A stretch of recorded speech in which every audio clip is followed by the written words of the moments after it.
نے ایک بیان کیا، اس میں بتایا کہ امام ابو حنیفہ کی کرامت تھی کہ وضو کے پانی سے ان کو گناہ دھلتے ہوئے نظر آتے تھے. اس پہ وہ مشہور زمانہ فتنہ نے باقاعدہ قہقے لگا کے ہنسائے. وہ اتنے بڑے عالم جن کی حرمین کے ائمہ ان کا احترام کرتے ہیں، ان کے استقبال میں کھڑے ہو جاتے ہیں. ابھی کچھ وقت پہلے انہوں نے درس دیا حضرت مفتی تقی عثمانی صاحب نے، جس میں مسجد نبوی کے امام بھی اس درس میں شریک اور مسجد حرام کے امام بھی اور عرب کے بڑے بڑے علماء. 5 سال حضرت مفتی تقی عثمانی صاحب مکہ اور جدہ کی جو کمیٹی ہے نا، جس میں کئی ممالک کے علماء ہیں، ان کے سربراہ تھے. اور سعودیہ کے جو مکہ کے رئیس تھے وہ حضرت مفتی تقی صاحب کے نائب تھے. عرب کسی کو اپنا امیر اتنے آرام سے تسلیم نہیں کرتے. عرب میں عصبیت بہت ہے، لسانیت بہت ہے. حضرت مفتی تقی عثمانی صاحب نے اپنے تقوی اور علم کا لوہا منوایا ہے، مانا ہے انہوں نے کہ بھائی یہ اس معاملے میں امیر ہے. اس کا ایک انجینئر مذاق اڑا رہا ہے اتنے بڑے عالم کا اور ہنس رہا ہے تکبرانہ ہنسی کے ساتھ. تمہاری اوقات کیا، تم ان کے ٹخنے کے برابر نہیں ہو. اور نیچے میں نے لوگوں کے کمنٹس دیکھے، سب اس کو اپریشیٹ کر رہے ہیں کہ لگے رہو ان مولویوں کو لگام دے کے رکھو. تو بھائی آپ جاہل ہو. یہ کرامتاً ممکن ہے کہ کسی کو گناہ دھلتے ہوئے نظر آ جائے، کرامت ہے. کرامت کی نسبت کس کی طرف ہوتی ہے؟ اللہ کی طرف. تو بہت سارے علماء سے ایسی کرامتیں منقول ہیں. تبھی میں کہتا ہوں سامنے ایک دفعہ بٹھا دو، ایک دفعہ بٹھا دو. میں امام بخاری کی کرامتیں نکال کے دکھاؤں گا. فضائل اعمال کے جن واقعات پر تم ہنستے ہو نا، لوگوں کا مذاق اڑاتے ہو فضائل اعمال کا، میں بتاؤں گا انشاءاللہ فضائل اعمال کی یہ کرامتیں کن کتابوں میں ہیں. صحیح ہے نا؟ ان کتابوں کے مؤلفین کا مذاق اڑاؤ تم. ان میں بہت سے محدثین ہیں، تم نے ان کا مذاق اڑانا شروع کر دیا تو تمہیں بخاری مسلم سے بھی ہاتھ دھونے پڑ جائیں گے. تمہیں پتہ ہی نہیں کم بخت، تمہیں کرامت کا مطلب ہی نہیں پتا کرامت کیا ہوتی ہے. کرامتوں کا وجود تو قرآن سے بھی ثابت. دیکھو یہودی اسی وجہ سے حضرت مریم کو زانی کہتے ہیں کہ بغیر شوہر کے اولاد نہیں ہو سکتی. وہ بھی اسی طرح ٹھٹا کر کے ہنسا کرتے تھے، یہ کیسے ممکن ہے بھائی بغیر شوہر کے عورت کے اولاد ہو گئی؟ نہیں نہیں، یہ زانیہ ہے معاذ اللہ. اللہ نے دلائل معجزے قائم کر دیے. یہودی آج تک حضرت مریم کو کیا کہہ رہے ہیں؟ بولو بھائی. جبکہ اللہ کہہ رہے کہ اللہ اپنی قدرت سے جب آدم کو باپ اور ماں کے بغیر پیدا کر سکتا ہے تو عورت کو شوہر کے بغیر بیٹا کیوں نہیں دے سکتا؟ لیکن اللہ کے ذمے ہے کہ اس کو ثابت کرے. اللہ نے ثابت کیا. حالانکہ حضرت مریم پیغمبر بولو بھائی نہیں ہے. ہاں یہ ضرور کہا جائے گا کہ ایک کرامت وہ ہے جس کا قرآن نے ذکر کیا، اس کا انکار کفر ہے. اور ایک کرامت وہ ہے جو قرآن کے نزول کے بعد گزری، تو قرآن اس کا ذکر کیسے کرے گا بھائی؟ تو وہ اگر باوثوق ذرائع سے پہنچی ہے تو ماننا پڑے گا، باوثوق ذرائع سے نہیں پہنچی تو انکار کر. تو آپ اس پہ تو بحث کریں کہ یہ واقعہ جس نے بیان کیا وہ سچا تھا یا جھوٹا، اس پر کوئی بحث نہیں ہوتی. یہ ابن حجر نے لکھا ہے کہ امام ابو حنیفہ نے 40 سال عشاء کے وضو سے فجر کی نماز پڑھی ہے. ابن حجر کا یہ شخص کبھی مذاق نہیں اڑائے گا، کیونکہ علامہ ابن حجر شافعی کا مذاق اڑایا تو آپ کو علم حدیث سے ہاتھ دھونا پڑ جائے گا. جتنے بڑے بڑے آج کل محدثین پیدا ہو رہے ہیں نا، جو حدیث کو صحیح اور ضعیف کہتے ہیں، یہ سارے علم حدیث میں حافظ ابن حجر کے محتاج ہیں. علامہ البانی کی جتنی تحقیقات ہیں ساری حافظ ابن حجر سے لی ہوئی ہیں. انہوں نے بہت کچھ ابن حجر کی تقلید میں کیا. انہوں نے، وہ شافعی بھی تھے، ساری دنیا کو پتہ ہے شافعی مسلک کو فالو کرتے تھے. وہ انہوں نے بھی ایسی کرامتیں ذکر کی ہیں. ان کا کبھی مذاق، جہاں کسی عالم دیوبند کا یا بریلوی عالم کا نام آ جائے گا ان کو مذاق اڑانے کا موقع. تو پتہ چل رہا ہے کہ آپ دکانیں چلا رہے ہیں، آپ لوگوں کو صحیح گائیڈ نہیں کر رہے. یہ بزرگوں کی کرامتیں ہر دور میں ہوئی ہیں، اس دور میں تو زیادہ ہوتی تھیں. تو نبی نے فرمایا کہ جب ہم وضو کرتے ہیں تو وضو کے پانی سے گناہ دھلتے ہیں. تو اللہ اپنے کسی نیک بندے کو یہ گناہ دکھا دے تو اس میں کیا رہ جائے بھائی؟ حضرت موسیٰ کی ماں پیغمبر تھی لیکن ان کو وحی ہو رہی ہے. اوحینا الی ام موسیٰ نرضعیہ، اللہ کہہ رہے ہم نے موسیٰ کی ماں کو بتایا، وہ الہام کیا کہ اس کو دودھ پلا. فَإِذَا خِفْتِ عَلَيْهِ، جب خوف پیدا ہونا کہ فرعونی قتل کر دیں گے، فَأَلْقِيهِ فِي الْيَمِّ، دریا کی موجوں کے حوالے کر دینا. وَلَا تَخَافِي وَلَا تَحْزَنِي، ڈرنا نہیں غم نہ کرنا. یہ الہام پیغمبر کو ہو رہا ہے، غیر پیغمبر کو. عورت تو پیغمبر بن ہی نہیں سکتی. اور ایسا پکا الہام تھا کہ قرآن کہہ رہا ہے انا رادوہ الیک، اے موسیٰ کی ماں غم نہ کرنا، ہم اسے تیری گود میں پہنچا کے چھوڑیں گے اور اسے پیغمبر بنا کے چھوڑیں گے. اور پھر حرمنا علیہ المراضع، فرعون کے محل میں دودھ حرام ہو گیا اس کے اوپر. وہ بچے کو واپس گھما کے لے کر آئی، ماں کی چھاتیوں سے منہ لگایا، دودھ پینا شروع کر دیا. اللہ فرماتے ہیں ہم نے یہ اس لیے کیا تاکہ موسیٰ کی ماں کو یقین ہو جائے ان وعد اللہ حق، ان کی اللہ کا وعدہ سچا ہے. پتہ چلا الہام اتنا طاقتور تھا کہ ان کو یقین ہو گیا کہ یہ کس کی طرف سے ہے، من جانب اللہ. تو قرآن سے پتہ چلتا ہے کہ غیر نبی کو ایسا الہام ہو سکتا ہے جس میں اس کو یقین ہو جائے کہ یہ کس کی طرف سے ہے، اللہ کی طرف سے. اگر آپ کہتے ہو کہ یہ الہام کا سلسلہ ختم ہو گیا، اس پہ قرآن و حدیث سے کوئی دلیل پیش کرو. آپ ممکن ہے آپ ایک حدیث پیش کر دو لوگوں کو بیوقوف بنانے کے لیے کہ نبی صلی اللہ علیہ وسلم نے فرمایا میری امت میں اگر کسی پہ الہام ہوتا، محدثون ہوتے تو وہ عمر ہوتے. کیا خیال ہے؟ وہ کون ہوتے؟ عمر. تو اس الہام سے وہ الہام مراد ہے جس سے کوئی شرعی مسئلہ ثابت ہو رہا ہو. شرعی مسائل اب الہام سے ثابت بولو بھائی نہیں ہو سکتی. پوری امت کا اجماعی مسئلہ ہے کہ آج بھی الہام ہو سکتا ہے. آپ خود بار بار کہتے ہیں کہ اجماع یہ حجت قطعیہ ہے. کوئی ایک عالم ایسا نہیں گزرا جس نے اس 1400 سال میں جس نے یہ کہا کہ اب الہام کا دروازہ بند ہو گیا. ہاں دو چیزیں ہیں الہام میں کہ اس سے شرعی مسئلہ ثابت نہیں ہوگا. شرعی مسئلے کے لیے قرآن و سنت دیکھنا پڑے گا. یعنی کوئی کہے مجھے الہام ہوا ہے کہ جی وہ داڑھی کاٹ لوں، تو یہ الہام معتبر نہیں ہے، یہ شیطانی الہام ہے. نمبر 2، الہام جس پر ہو رہا ہے اس کو اگر اللہ کی طرف سے ایسے قرائن مل گئے کہ اس کو یقین ہو گیا کہ اللہ کی طرف سے، تو اس کے حق میں حجت ہے. دوسرے کے حق میں حجت، کیونکہ ہمیں کیا پتا سچ بول رہا ہے کہ جھوٹ بول رہا ہے. تو اگر کوئی شرعی مسئلہ ثابت نہیں ہو رہا، بیان کرنے والا بھی ثقہ ہے اور جس کے ساتھ پیش آ رہا ہے اس کو بھی امت ولی اللہ مانتی ہے. امام حنیفہ کو تو آپ بھی ولی اللہ مانتے ہو، ساری دنیا مانتی ہے. تو پھر بلا وجہ انکار کرنا اور انکار کرتے ہوئے مذاق اڑانا اور ایسے موقع پہ مذاق اڑانا کہ اس کو نقل ایک ملک کے ایک بڑے نامور عالم کر رہے ہیں جن کو پوری دنیا مانتی ہے، تو یہ آپ کے فرعون اور متکبر ہونے کی دلیل ہے. اور ایسے لوگ جب اوپر جاتے ہیں اتنی اسپیڈ کے ساتھ اللہ ان کو ذلیل کرتا ہے اور ایسا لگ رہا ہے کہ اللہ نے کرنا شروع کر دیا. سمجھ میں آ رہی ہے بات؟ تو الہام بھی ہوئے ہیں، بزرگوں کی کرامتیں بھی ہوئی ہیں.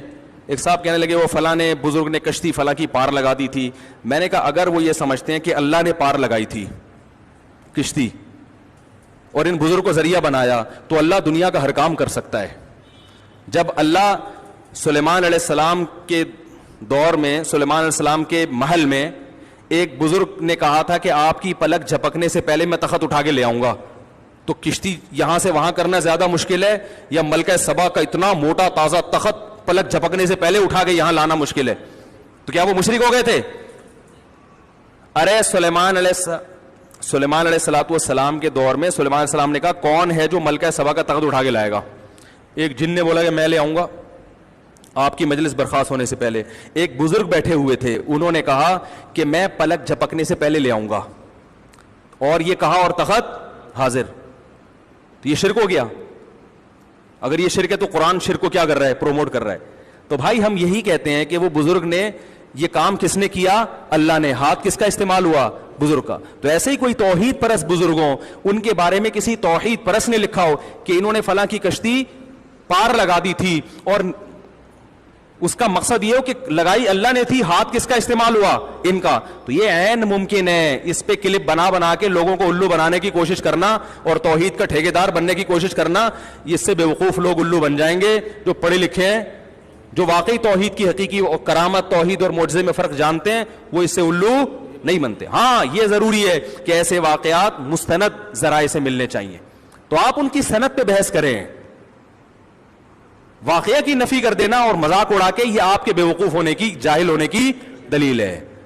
سمجھ میں آ رہی ہے بات کہ نہیں آ رہی ہے؟ اور اس میں مجازن غیر اللہ کی طرف بھی نسبت کی جاتی ہے کہ فلاں نے کر دیا. جیسے جبریل علیہ السلام حضرت مریم کے پاس آئے اور کہنے لگے کہ میں چاہتا ہوں کہ تجھے ایک بیٹا، اللہ نے مجھے بھیجا لِأَهَبَ لَكِ غُلَامًا زَكِيًّا، میں تجھے ایک بیٹا گفٹ کرنا چاہتا ہوں. حالانکہ اولاد دینا کس کا کام ہے؟ اللہ کا. لیکن اللہ چونکہ جبریل کی پھونک کے ذریعے دے رہے ہیں تو جبریل نے نسبت کس کی طرف کر دی؟ اپنی طرف. تو ایسے ہی بعض دفعہ کتاب کے مؤلف لکھ دیتا ہے کہ فلاں بزرگ نے کشتی پار لگا دی, تو ان کی نیت یہ نہیں ہوتی, ان کی نیت اللہ نے لگائی ہے لیکن ہاتھ اللہ نے ان کا استعمال کروایا ہے, تو اس لیے مجازن نسبت ان کی طرف. اب اگر کوئی سمجھے کہ انہوں نے اپنے ارادے سے یہ کام کیا تو وہ تو کافر ہے, لیکن کوئی سمجھے کہ اللہ نے کیا تو وہ کافر نہیں ہے, عین توحید پرست ہے, اس لیے کہ وہ اللہ کی طاقت اور قدرت کا قائل ہے کہ اللہ تو بہت کچھ کر سکتا ہے بھائی. تو عیسائی یہیں سے تو گمراہ ہوئے, انہوں نے حضرت عیسیٰ کے معجزے دیکھے تو انہوں نے کہا حضرت عیسیٰ تو بہت کچھ کر سکتے ہیں, اور یہودی انہوں نے ان معجزوں کا انکار کیا کہ یہ تو نہیں ہو سکتا, تو یہ دونوں بے اعتدالی کا شکار ہوئے. عیسائیوں نے حضرت عیسیٰ کو خدا بنا لیا کیونکہ ان کے پاس توحید کی اینک نہیں تھی, سمجھ رہے ہو, اور یہودیوں کے پاس بدگمانی والی اینک تھی, وہ ہر ایک کو بدگمانی سے دیکھتے تھے. انہوں نے حضرت مریم کو کہا کہ بغیر شوہر کے بیٹا نہیں ہو سکتا, انہوں نے ان پہ زنا کی تہمت لگا دی, اور عیسیٰ علیہ السلام مردوں کو زندہ کر رہے ہیں, انہوں نے ان کو شعبد باز کہہ دیا, جادوگر کہہ دیا. یہ دونوں غلو کا شکار تھے. اسی طرح کا غلو آج بھی امت میں موجود ہے. دو انتہائیں ہیں, ایک کرامتوں کا بالکل منکر اور دوسرا ایسا کرامتوں کا قائل کہ ان کے ہاں جب تک کرامت نہ ہو تو بزرگی مانی نہیں جاتی, اور ہر قصہ ہر من گھڑت روایت اٹھا کے وہ بھی بطور کرامت کے پیش کر دی جاتی ہے. یہ دو انتہاؤں سے بچ کے جو اعتدال کا راستہ ہے وہ وہی ہے جو میں آپ سے بیان کر رہا ہوں. یہ کرامت اگر مستند ذریعے سے پہنچی ہے, بیان کرنے والا ثقہ ہو, مستند ہو, اس کو مانا جائے گا, اس کا بلا وجہ انکار نہیں کیا جائے گا.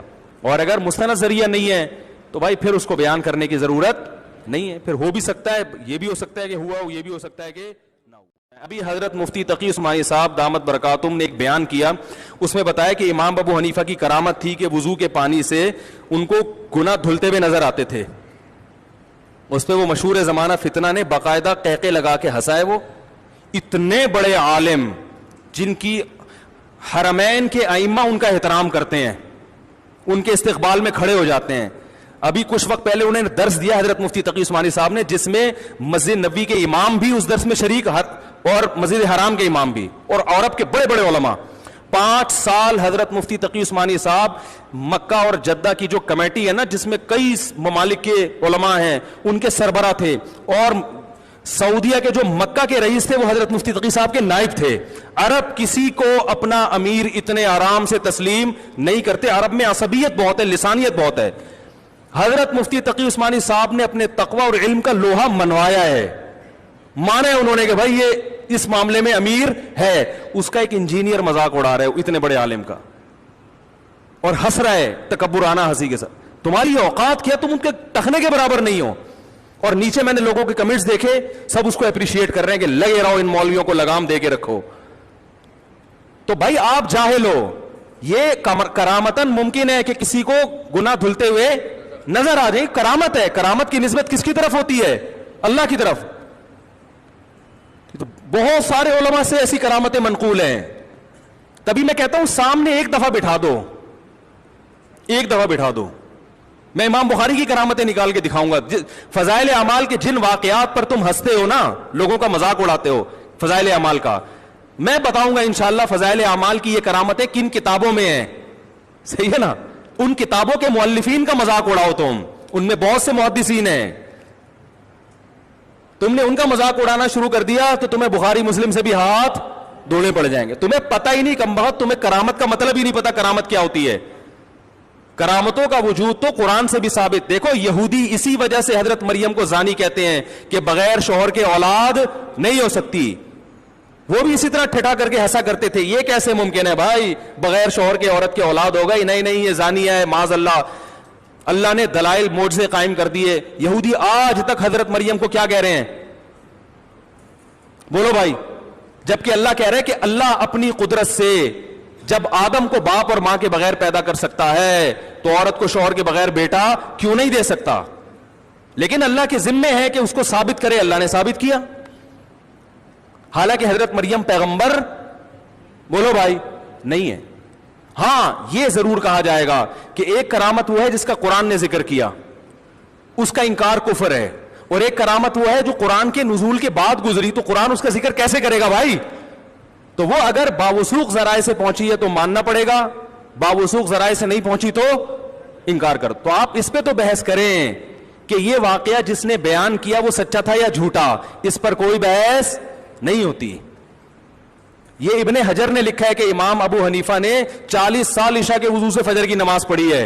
ابن حجر کا یہ شخص کبھی مذاق نہیں اڑائے گا, کیونکہ علامہ ابن حجر شافعی کا مذاق اڑایا تو آپ کو علم حدیث سے ہاتھ دھونا پڑ جائے گا. جتنے بڑے بڑے آج کل محدثین پیدا ہو رہے ہیں نا, جو حدیث کو صحیح اور ضعیف کہتے ہیں, یہ سارے علم حدیث میں حافظ ابن حجر کے محتاج ہیں. علامہ البانی کی جتنی تحقیقات ہیں ساری حافظ ابن حجر سے لی ہوئی ہیں. انہوں نے بہت کچھ ابن حجر کی تقلید میں کیا. انہوں نے, وہ شافعی بھی تھے, ساری دنیا کو پتہ ہے شافعی مسلک کو فالو کرتے تھے وہ, انہوں نے بھی ایسی کرامتیں ذکر کی ہیں.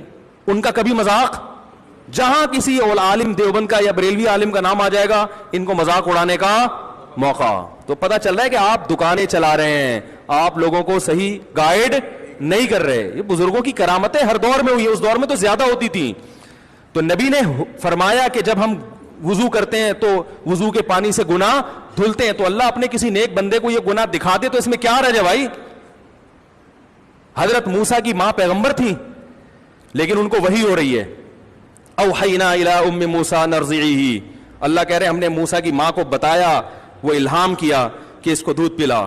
فَإِذَا خِفْتِ عَلَيْهِ, جب خوف پیدا ہونا کہ فرعونی قتل کر دیں گے, فَأَلْقِيهِ فِي الْيَمِّ, دریا کی موجوں کے حوالے کر دینا. وَلَا تَخَافِي وَلَا تَحْزَنِي, ڈرنا نہیں غم نہ کرنا. یہ الہام پیغمبر کو ہو رہا ہے, غیر پیغمبر کو. عورت تو پیغمبر بن ہی نہیں سکتی. اور ایسا پکا الہام تھا کہ قرآن کہہ رہا ہے اِنَّا رَادُّوهُ إِلَيْكَ, اے موسیٰ کی ماں غم نہ کرنا, ہم اسے تیری گود میں پہنچا کے چھوڑیں گے اور اسے پیغمبر بنا کے چھوڑیں گے. اور پھر حرمنا علیہ المراضع, فرعون کے محل میں دودھ حرام ہو گیا اس کے اوپر. وہ بچے کو واپس گھما کے لے کر آئی, ماں کی چھاتیوں سے منہ لگایا, دودھ پینا شروع کر دیا. اللہ فرماتے ہیں ہم نے یہ اس لیے کیا تاکہ موسیٰ کی ماں کو یقین ہو جائے ان وعد اللہ حق, ان کی اللہ کا وعدہ سچا ہے. پتہ چلا الہام اتنا طاقتور تھا کہ ان کو یقین ہو گیا کہ یہ کس کی طرف سے ہے, من جانب اللہ. تو قرآن سے پتہ چلتا ہے کہ غیر نبی کو ایسا الہام ہو سکتا ہے جس میں اس کو یقین ہو جائے کہ یہ کس کی طرف سے ہے, اللہ کی طرف سے.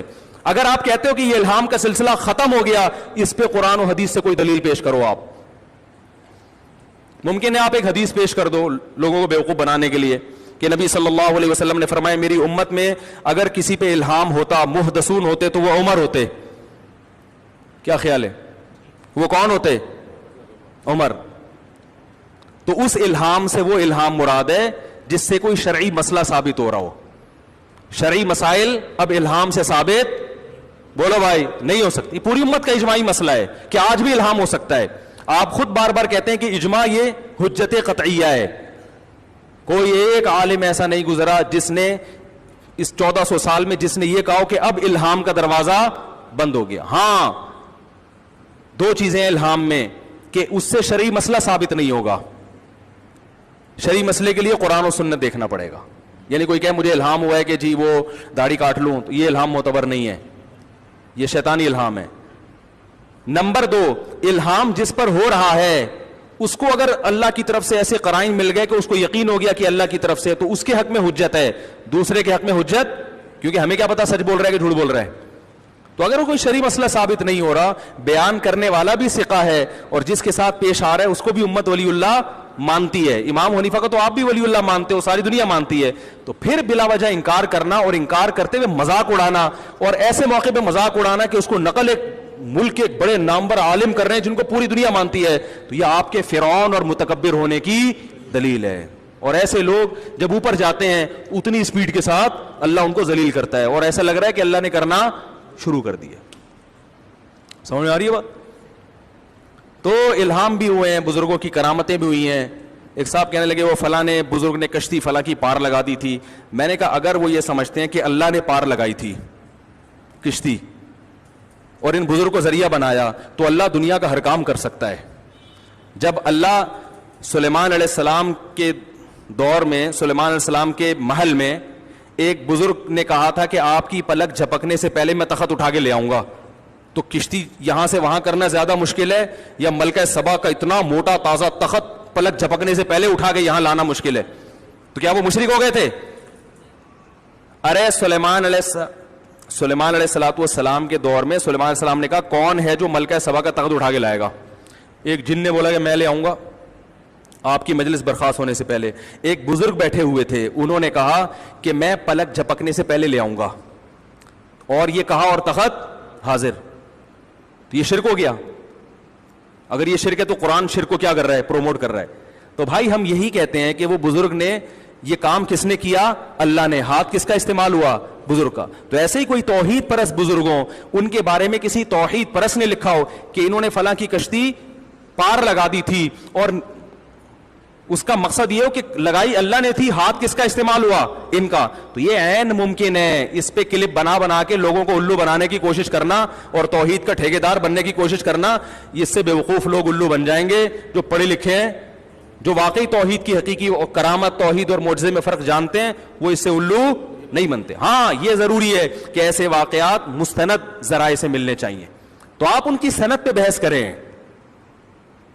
واقعہ کی نفی کر دینا اور مذاق اڑا کے, یہ آپ کے بے وقوف ہونے کی, جاہل ہونے کی دلیل ہے.